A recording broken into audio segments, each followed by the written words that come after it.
ओम अज्ञानतिमिरन्धस्य ज्ञानञ्जनशलाकया चक्षुरुन्मिलितं येन तस्मै श्रीगुरुवे नमः। नमो विष्णुपदाय राधिकाय प्रियात्मने श्रीमद्भक्तिवेदान्त नारायण गोस्वामीति नामिने श्रीकृष्ण लीला कथने सुदक्षम औदार्य माधुर्य गुणिश्चयुक्तं वरं वरण्यं पुरुषं महन्तं नारायणं तं शीर्षा नमामि। हरे कृष्णा कृष्णा कृष्णा हरे हरे, हरे राम राम राम हरे हरे। तो शुरू करते हैं। ये श्लोक जल्दी से रिवाइज कर लेते हैं, कल क्या किया था। ये श्लोक हमने किया था, ये 15 नंबर श्लोक है। यम ही ना व्यथ्यन्त्यते पुरुषम पुरुषर पुरुषर्षभ सम दुख सखम सुखम धीरम सोमृत्वाय कल्पते। तो हे पुरुषोत्तम, जो धीर व्यक्ति मात्रा स्पर्श सुख एवं दुख आदि को समान समझते हैं और इनके द्वारा विचलित नहीं होते, वे निश्चय ही मुक्ति प्राप्त करने के योग्य हो जाते हैं। तो क्या बताने की कोशिश करें, जब हम लोग सुख या दुख जो भी आए, हम लोग समझ लेते हैं कि अनित्य है, टेम्परेरी है, चले जाएंगे।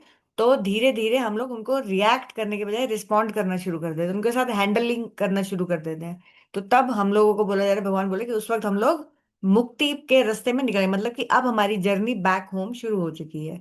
अब हमारा फर्स्ट स्टेप हमने ले लिया है इस cycle of birth and death में, जिसमें हम ऑटो पायलट में घूमे जा रहे हैं, घूमे जा रहे हैं, घूमे जा रहे हैं। उससे एक स्टेप थोड़ा कंट्रोल करके कि सुख आ रहे हैं तो मैं ऐसे रिएक्ट करूंगा, दुख आ रहे हैं तो मैं ऐसे रिस्पॉन्ड करूंगा। तो उससे हमने क्या किया है, ऑटो पायलट से बाहर निकलना शुरू कर दिया। जिस दिन हम फर्स्ट स्टेप, ऐसा नहीं कि ओवरनाइट 100% हम लोग पूरा सेंस कंट्रोल कर लेंगे, हर से चीज को पूरा, बिल्कुल कुछ फर्क ही नहीं पड़ेगा, लेकिन एटलीस्ट थॉट देना शुरू कर देंगे कि भगवान ने ऐसा बोला है। हाँ, सर्दी में हम सर्दी भी तो सहन करते हैं, गर्मी में गर्मी भी तो सहन करते हैं। तो जहां ये आना शुरू हुआ वहां हमने फर्स्ट स्टेप ले लिया है। ऑटो पायलट में जो चल रहा था वो अपने कंट्रोल में लेना शुरू कर लिया है, चाहे पहला ही स्टेप लिया, और हमारी जर्नी भगवान की तरफ बढ़ने की शुरू हो गई है। ये cycle of birth and death से निकलने की शुरू हो गई है। अब 16 श्लोक। ना सतो विद्यते भावो ना भावो विद्यते सतः उभयोरपि दृष्टवन्तस्तव न्योस्तस्त्वदर्शिभिः। तो क्या बोल रहे हैं, असत वस्तु की तो सत्ता नहीं है और नित्य वस्तु का विनाश नहीं है। तत्वदर्शी लोगों ने सत्य और असत वस्तु की आलोचना कर ऐसा निष्कर्ष निकाला। ये हमने कल डिस्कस कर लिया था। यानी कि जैसे सर्दी गर्मी, सुख दुख, इनकी सत्ता नहीं है। सत्ता नहीं है मतलब जिस दिन गर्मी शुरू हुई उस दिन से वो, आप देखेंगे टेम्परेचर फ्लक्चुएट होता रहता है। कभी एक ही टेम्परेचर रहेगा किसी भी चीज का, ऐसा होता नहीं है। या कोई भी चीज एज इट इज रहेगी बड़े लंबे टाइम के लिए, ऐसा होता नहीं है। शरीर पैदा हुआ नहीं कि उसका विनाश साथ साथ में शुरू हो जाता है। पेड़ उगा नहीं कि उसका विनाश साथ साथ में शुरू हो गया। उसी तरह से सर्दी आई नहीं कि गर्मी का रास्ता खुलना शुरू हो गया, गर्मी आई नहीं कि सर्दी का रास्ता खुलना शुरू हो गया। तो इसी तरह से ये सब क्या है, इनकी सत्ता नहीं है, क्योंकि ये एवर लास्टिंग नहीं है और चेंज हो रहे हैं लगातार। तो इसलिए, और जो आत्मा है उसका कोई विनाश नहीं है। तो इसमें जैसे इसी बात पे भगवान ने बोला था कि तू, कि जब तू भीष्म के शरीर को के लिए शोक कर रहा है, उसकी तो पहले ही सत्ता नहीं है, वो तो लगातार नाश हो ही रहा ऑलरेडी। इतने बूढ़े हो चुके हैं, तो आगे भी उनका मृत्यु भी निश्चित है। तो इसीलिए घबरा मत, क्योंकि जिसका तू विनाश, आत्मा का कभी विनाश होगा नहीं और शरीर का नाश अवश्य भावी है। लेकिन विद दैट सेड, तो गुरुदेव बोलते तो किसका मतलब ये है कि कोई 50 लोगों को जाके गोली मार दे, किसी से उसकी दुश्मनी थी, बिना किसी कारण के मार दी सिर्फ थोड़ी सी दुश्मनी के लिए। अब जज ने पूछा तुम्हें ने क्यों मारा, तो वो बोलना शुरू हो जाए मैंने तो किसी को मारा ही नहीं, शरीर तो वैसे भी मरना धर्म है, उसको तो मरना ही था। और जिसको मैंने मारा वो तो शरीर ही था, जो एनीवे मरने ही वाला था सूनर और लेटर। आत्मा कभी मरती नहीं, इसलिए मैंने ऐसा कुछ ऐसा काम ही नहीं किया जिसके लिए मुझे सजा में हो जाए। तो क्या ये आर्ग्यूमेंट ठीक होगा? तो आर्ग्यूमेंट नहीं ठीक नहीं हो सकता। फिर भगवान क्यों अर्जुन को उसका आ रहे हैं कि भीष्म पिता को मरेंगे नहीं तो उनको मार दे या युद्ध कर। इसलिए क्योंकि यहाँ धर्म युद्ध हो रहा है, ये बात समझने की है। ये धर्म की बात थी और धर्म युद्ध हो रहा था, और क्षत्रिय धर्म के अनुसार उन्होंने चैलेंज किया था। तो ये उसका अर्जुन की ड्यूटी बन जाती थी लड़ने की। और ऐसा नहीं कि भगवान ने एकदम से बात ही चलो युद्ध करते हैं। भगवान ने खुद कितना युद्ध करवा रुकवाने का आ, कितनी चेष्टा की थी, क्योंकि युद्ध हमेशा विनाशकारी होता है। भगवान ने यहां तक कह दिया कि स्वयं खुद भगवान है, लेकिन दूत बनकर दुर्योधन के सामने चले गए, धृतराष्ट्र के सामने चले गए कि ठीक है तुम उनको आधा राज्य वापस नहीं देना चाहते, तो एटलीस्ट 5 गांव वापस कर दो। जो अब इंद्रप्रस्थ, पानीप्रस्थ, सोनप्रस्थ, तिलप्रस्थ, वृकप्रस्थ, ये जो पानीप्रस्थ, ये पानीपत, सोनीपत, ये सब एरिया, जो 5 गांव कृष्णा ने उनके लिए मांगे थे, लेकिन फिर भी नहीं दिया उनको। फिर उसको और कि ये ग्वाला है, ये मायावी है, इसको बंदी बना लो, दुर्योधन और चिल्लाने लग गया। अब भगवान को कोई बंदी बना सकता है क्या, भगवान के बिना चाहे? तो भगवान का फिर उन विराट स्वरूप देखा तो कोई नहीं देख पा रहा, भगवान हंसते वहां से निकल गए। तो इसलिए युद्ध अवश्यम भावी हो गया था, हर प्रयास असफल हो गया था दुर्योधन की। अब ऐसे अधर्मी लोग हैं, चाहे अपने भाई बंधु ही हो, अब तो इतना पॉसिबल नहीं है, लेकिन अगर आप इनको उकसाते रहोगे, उनको माफी कर, तो क्या करेंगे, ये सिर्फ विनाश ही करेंगे। तो कई बार इनका अंत करना भी जरूरी होता है। जैसे उग्रवादी है, जिन्होंने कश्मीर में हिंदुओं को पकड़ पकड़ के मार दिया, अब उनको दया करके कोई, जैसे पुलिस वाला उनका रिश्तेदार ही निकला है, तो क्या उनको छोड़ देना अच्छा होगा? हम उसकी तारीफ करेंगे कि बड़ा अच्छा काम करे, देखो कितना दयावान है, इसको जानते हुए भी कि ये गलत काम करे, फिर भी उसे मारा नहीं जा रहा था, उसने छोड़ दिया, तो हम लोग अप्रिशिएट करेंगे उसको? कभी अप्रिशिएट नहीं करेंगे। तो वही सेम सिचुएशन वहां पर थी। धर्म के मामले में तो फिर आपको करना ही पड़ेगा। अब टाइम डिफरेंट है, लेकिन फिर भी लीगल कोर्सेज भी ले सकते हैं हम लोग। अब नेक्स्ट श्लोक, ये भी कल हमने शुरू किया था लेकिन कंप्लीट नहीं कर पाए थे, इसको आज कंप्लीट करते हैं। अविनाशी तु तद्विधि येन सर्वम इदाम ततम विनाशाम अव्यवस्यस्य न कश्चित कर्तुम अर्हति। तो जो इस शरीर में व्याप्त है उसे ही तुम अविनाशी जानो। कोई भी उस अविनाशी आत्मा का विनाश करने में समर्थ नहीं है। तो क्या कह रहे हैं, जीव का मूल स्वरूप ऐसा है कि वह पूरे शरीर में व्याप्त रहता है। तो प्रश्न यह हो सकता है कि जीवात्मा की चेतना जो केवल एक ही शरीर में व्याप्त रहती है, इसलिए आकार में सीमित है, वह नाशवान कैसे हो सकती है? मतलब क्वेश्चन, ये हमने डिस्कस किया था कल कि हम मैं हूं, आप हैं। तो क्या मेरी जो मेरी चेतना है वो मेरे शरीर तक सीमित है, आपकी चेतना आपके शरीर तक सीमित है, तो जो सीमित चीज है उसका कैसे नाश नहीं हो पाएगा? तो इस बात पे पहले बताया गया कि जीव, भगवान इसमें पूरे डिटेल में गुरु जी बता रहे हैं कि पहले बताया आत्मा जो है वो सूक्ष्म ही होती है। तो बड़े सारे श्रुति श्रुति स्मृति हमने डिस्कस किया था। श्रुति जो अ, भगवान से डायरेक्ट वाणी है, और स्मृति जो उनके बेस पे श्रुतियों को एक्सप्लेन करने के लिए और स्टोरी टाइप में, हिस्ट्री टाइप में समझाई गई है। तो उसके प्रमाण दिए गए हैं कि सूक्ष्म जीवों में, सूक्ष्म तत्वों में मैं जीव हूं। और दूसरा जो मुकुंद मुकुंद उपनिषद से है, अर्थात यह आत्मा अत्यंत सूक्ष्म है, इसे केवल विशुद्ध चित्त से ही जाना जा सकता है। अब ये कल मैंने बताया था कि जो आत्मा जब शरीर में आती है, घुसती है, जब कंसेप्शन होता है, तो पांच वायु के साथ अटैच रहती है। वो क्या क्या, प्राण, अपान, व्यान, समान और उदान। तो ये पांच प्राण होते हैं, और ये जब मृत्यु होती है तो एक एक करके वायु छोड़ती है। कोई मेरे को एग्जैक्टली याद नहीं कौन सी वायु सबसे लास्ट में छोड़ती है, जिसका मैंने कल भी बताया था, जिसकी वजह से मरे हुए व्यक्ति में भी दाढ़ी उगाती है, क्योंकि एक वायु अभी शरीर में थी, तीन चार वायु निकल चुकी है, एक एक करके वायु निकलती है, पांच तरह की वायु।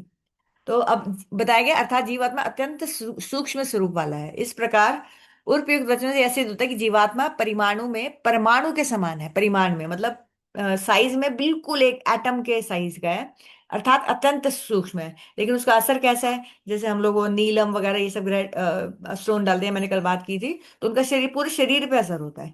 उसी तरह से सूक्ष्म होने पर भी ये पूरे शरीर में व्याप्त रहता है।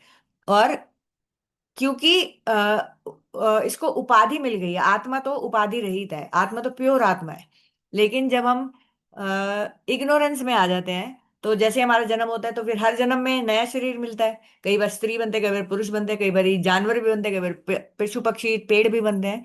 तो वो उपाधियां मिल जाती हैं, हमें क्या अभिमान हो जाता है कि मैं कुत्ता हूँ, या मैं पुरुष हूँ, या मैं ब्राह्मण हूँ, पुरुष में भी मैं ब्राह्मण हूँ, या क्षत्रिय हूँ, या शूद्र हूँ। तो ये सब अभिमान है, ये इग्नोरेंस की उपाधियां हैं जो हर जन्म में चेंज होती रहती है। और इन्हीं के अधीन होने के कारण जीवात्मा अपने कर्मों के अनुसार स्वर्ग या नरक तथा विभिन्न योनियों में गमन करता है। दत्तात्रेय जी ने प्राण के संबंध में क्या बोला है? जिसके द्वारा पुरुष का संसार में आना जाना होता है। तो इसे अगले श्लोक में जीवात्मा के सभी स्थानों में विचरण करने के गुण का भी वर्णन किया गया है। इसमें भी कोई विरोध या असंगति नहीं है कि जीवात्मा जगह जगह, हम जीवात्मा जो हम है, जगह जगह विचरण करते हैं। क्योंकि एक शरीर से दूसरे शरीर, एक यूनिवर्स से अगला जन्म, जरूरी नहीं कि हमारा धरती में करोड़ों यूनिवर्स है, कहीं पर भी हमारी प्रोग्रेस या नीचे गिरने के अनुसार हमें अलग जाए। 14 तो इसी में, 7 ऊपर है 7 नीचे है, इसके अलावा भी ये 14 भुवन वाले कितने यूनिवर्सेस हैं। तो जीवात्मा को क्या गया है, नित्य कहा गया है, वो घूमती रहती है। अब श्रुति में भी इसका परिमाण मिलता है था, जो सब नित्य वस्तुओं में भी नित्य है, सभी चेतन प्राणियों में भी एकमात्र परम चेतन है, और जो एक होकर भी अनेकों की आवश्यकताओं की पूर्ति करते हैं। एक अन्य अर्थ भी समझा जा सकता है इसमें, क्या कि मनुष्य, पशु, पक्षी आदि सभी शरीरों में तीन तत्व पाए जाते हैं। अभी हमने क्या सुने थे? सूक्ष्म शरीर, स्थूल शरीर, है ना? तो अब जो तत्व हैं वो, चाहे कोई मनुष्य हो चाहे पशु पक्षी हो, तीन रहते हैं। क्या रहते हैं? एक तो हमारा शरीर है ही, एक जीवात्मा, और एक परमात्मा। अब परमात्मा की बात भी समझने की कोशिश करेंगे। एक सेकंड में थोड़ा हिला दो, टेक्स्ट छुप रहा है। हाँ, इनमें से पहले दो तत्व, देह और जीवात्मा का तो हमने पढ़ लिया। जीवात्मा का हमने देख लिया कितनी सूक्ष्म होती है, ट्रैवल करने की उसमें पोटेंसी होती है, इधर से उधर ट्रैवल करती है कर्मों के अनुसार, उपाधि मिल जाती है, उसी वजह से वो स्वर्ग नरक और अलग अलग योनियों में जाती है। अब ये दूसरा जो तीसरा तत्व आ रहा है, ये है परमात्मा का। तो जीवात्मा, इसलिए तीसरा परमात्मा का स्वरूप क्या है, इसका उत्तर देने के लिए श्री भगवान यहाँ अविनाशी आदि शब्द कहते हैं। जीवात्मा भी अविनाशी और परमात्मा भी अविनाशी है। अब परमात्मा और, लेकिन जो माया है जिसने हमें इसमें बांधा हुआ है, और जो जीव है जो अभी माया से ग्रस्त हुआ हुआ है, इससे भिन्न है परमात्मा। परमात्मा के कारण ही ये संपूर्ण जगत प्रकट हुआ है। हाँ, ये एक सेकंड में नेक्स्ट स्लाइड पे जा रही हूँ। हाँ, तो इनमें से, ये फिर रिपीट हो गया क्या? हाँ, तो अविनाशी तत्व दो हैं, एक है हमारी जीवात्मा, दूसरा है परमात्मा। शरीर, शरीर विनाशी है, चेंज होता रहता है।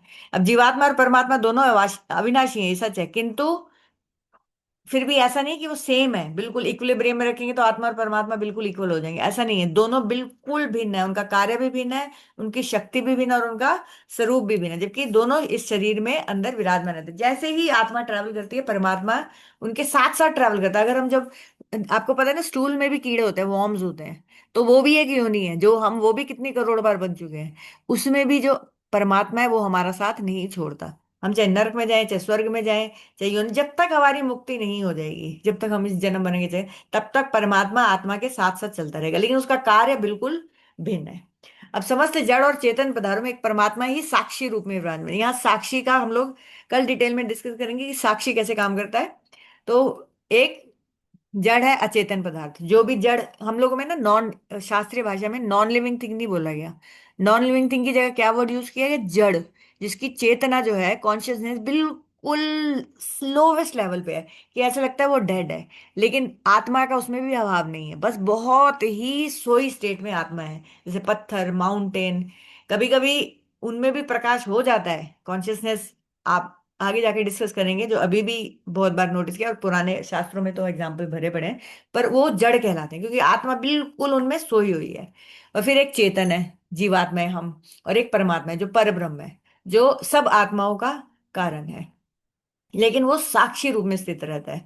साक्षी रूप में मतलब जैसे सिर्फ वो ना हमें गलत काम करने से रोकेगा, ना हमें सही काम करने से रोकेगा। वो सिर्फ नोट कर रहा है हम क्या कर रहे हैं, हम चॉइसेस क्या ले रहे हैं। परमात्मा और भगवान में भी अंतर आ जाता है, वो हम आगे डिस्कस करेंगे। तो इस श्लोक में जीवात्मा रूप अविनाशी तत्व का वर्णन किया गया है। प्रश्न यह हो सकता है कि अनुचित जीवात्मा एक्सक्यूज मी, जो शरीर के केवल एक भाग में स्थित है, वह पूरे शरीर में कैसे अनुभव होता है। अब इस बात में थोड़ा सा डिस्कस कर लेते हैं, कंक्लूड करने, 1 मिनट रह गया। तो जीवात्मा स्थित तो एक भाग में है, कहाँ स्थित है, वो हमारे हृदय में जीवात्मा स्थित है। जो आत्मा है, हम जो है, वो कहाँ, हमारी स्थिति कहाँ है, हमारे हृदय में हम स्थित हैं। लेकिन अनुभव पूरा शरीर में, जैसे हम हाथ हिला सकते हैं, हम पैर हिला सकते हैं, तो एक जगह स्थित होकर भी पूरे शरीर में क्या अनुभव हो, कैसे अनुभव हो रहा है। तो इसमें बताया गया वेदांत सूत्र में, सिर्फ जैसे हरी चंदन, चंदन को एक बूंद, जैसे आपने माथे पे चंदन लगा लिया, तो क्या होगा, पूरा शरीर शीतल हो जाता है, ठंडा हो जाता है, असली वाला चंदन लगा ले। उसी प्रकार जीवात्मा शरीर के एक भाग में स्थित होकर भी पूरे शरीर में अनुभव होती है। इसमें कोई विरोध नहीं है कि ऐसे कैसे हो सकता है। स्मृति में भी सेम एग्जाम्पल, श्रुति में भी दिया गया, स्मृति में भी दिया गया है। क्या कि जिस प्रकार हरिचंदन की वही बंद केवल एक भाग में लगाने पर पूरे शरीर की शीतलता और आनंद होती है, इसी प्रकार जीवात्मा भी एक स्थान पर स्थित होकर संपूर्ण शरीर में व्याप्त रहता है। यदि प्रश्न हो कि जीवात्मा शरीर के किस भाग में स्थित रहती है, तो श्रुति इसका उत्तर देती है कि जीवात्मा हृदय में स्थित रहती है। वेदांत सूत्र में भी गई, अलग अलग हमारे वेदों के पार्ट है वेदांत सूत्र, धीरे धीरे हम आगे पढ़ते जाएंगे तो आप एक एक चीज समझ में आती जाएगी। अर्थात जीवात्मा अपने चेतना गुण के कारण प्रकाश की भांति पूरे शरीर में व्याप्त रहता है। दो सिचुएटेड कहाँ है, हृदय में सिचुएटेड है। तो आज के लिए इतना ही, कल फिर हम और साक्षी, जीवात्मा, परमात्मा के बारे में जानेंगे, परमात्मा का स्पेशली क्या रोल है, तो कल जानेंगे। Thank you very much. कल मिलते हैं फिर। हरे कृष्णा, हरे कृष्णा, हरे कृष्णा, कृष्णा कृष्णा हरे हरे, हरे राम राम राम हरे हरे।